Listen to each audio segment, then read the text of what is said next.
many years ago, I was dating a girl who was taking advantage of me financially. And what the pivotal moment that led to us breaking up was a disagreement that we had.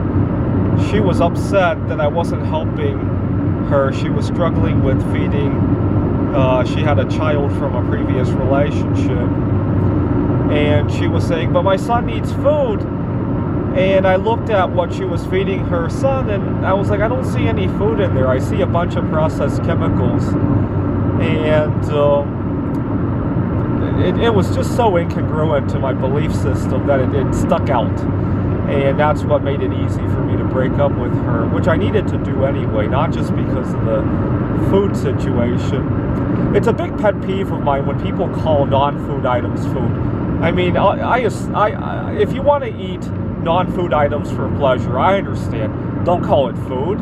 You know, if you want to entertain yourself, probably not the best way to entertain yourself, but if you do, go ahead and do it, but don't call it food, please. Now, sometimes I see advertisements on TV, political advertisements, telling how a bunch of seniors or sick patients need to choose between their food and their medicine.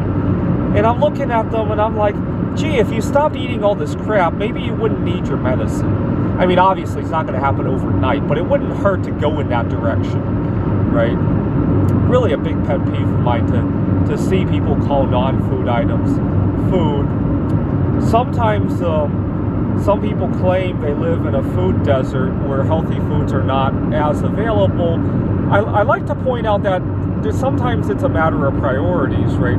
A lot of these people seem to have a lot of time and energy to do all sorts of other things besides preparing healthy foods. And a lot of these people don't need to eat as often as they think they do anyway, right?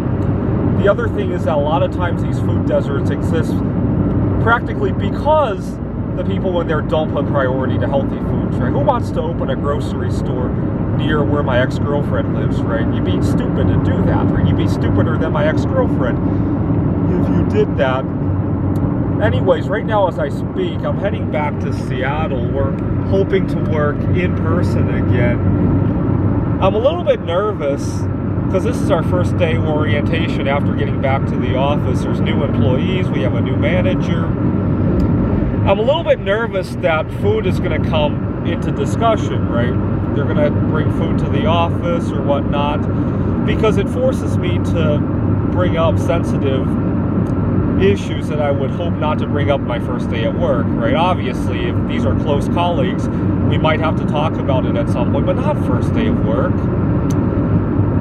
Good thing is that a lot of people are still wearing a mask. I'll wear a mask when I get in there.